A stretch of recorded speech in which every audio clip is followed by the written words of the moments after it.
Ranjan Chakrabarti, former Indian High Commissioner to Bangladesh, joins us on the story now.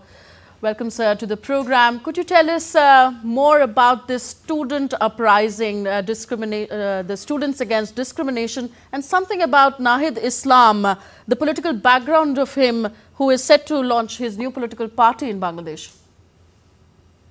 The student agitation that basically began against the quota system in the government.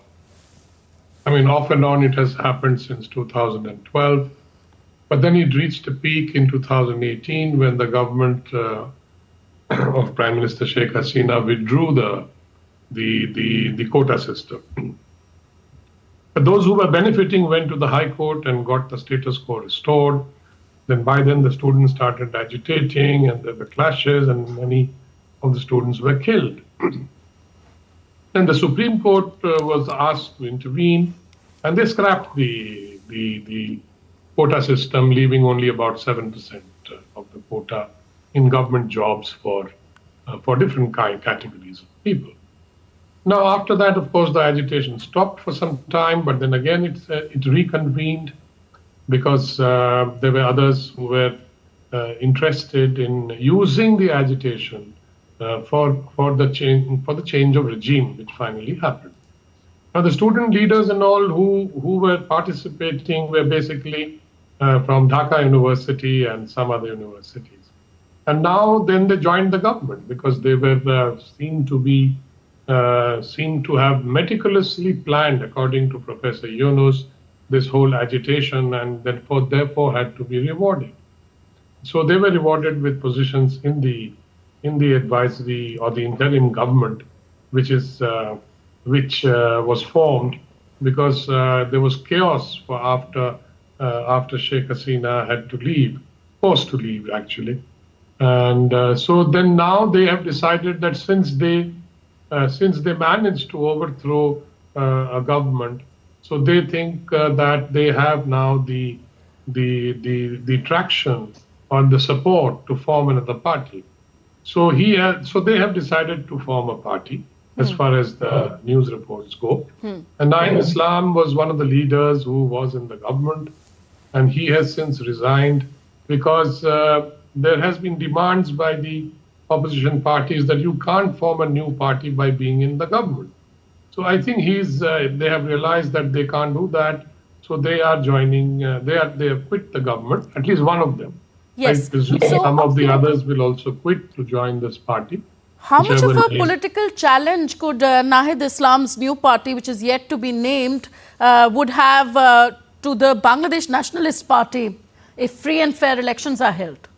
Well, they will get some support definitely, because if they got support for overthrowing Sheikh Hasina, they might get support in an election as well.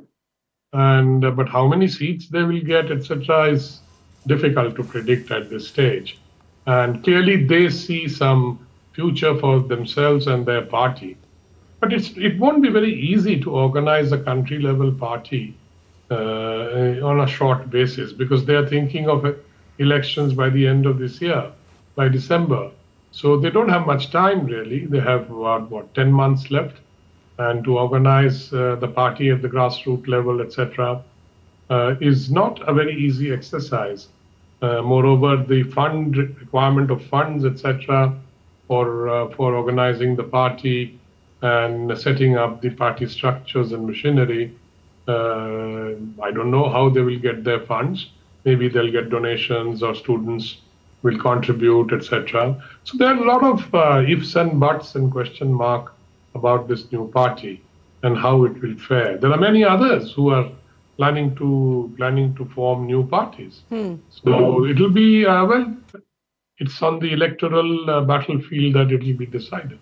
Okay, the chief of the Bangladesh Army, General Wakar-uz-Zaman, has talked about the rapidly worsening law and order situation in Bangladesh.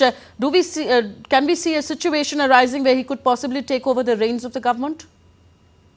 His last speech, General Wakar-uz-Zaman's last speech was quite strong, and it was very strongly worded. We're threatening those who are involved in infighting must stop, because this is not the way to go. And he didn't say that if this does not stop, then the army will step in. But there has been precedence for the army stepping in in fact, when I was posted as High Commissioner and arrived there, a very similar thing had happened. That the army stepped in and changed the caretaker, members of the caretaker government. Now, whether they will do that or not is anyone's guess.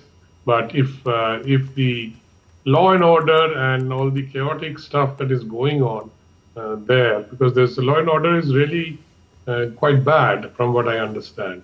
And if that goes on and there is infighting, he was also hinting that the students are not united, that there is infighting among them and with the BNP and other opposition groups.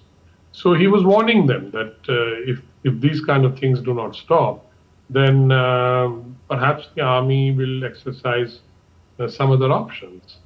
I think that is what he was trying to warn that. And he also said that, don't tell me later that I didn't warn you. So these are pretty ominous kind of remarks, I think, and which could lead to some kind of an army intervention.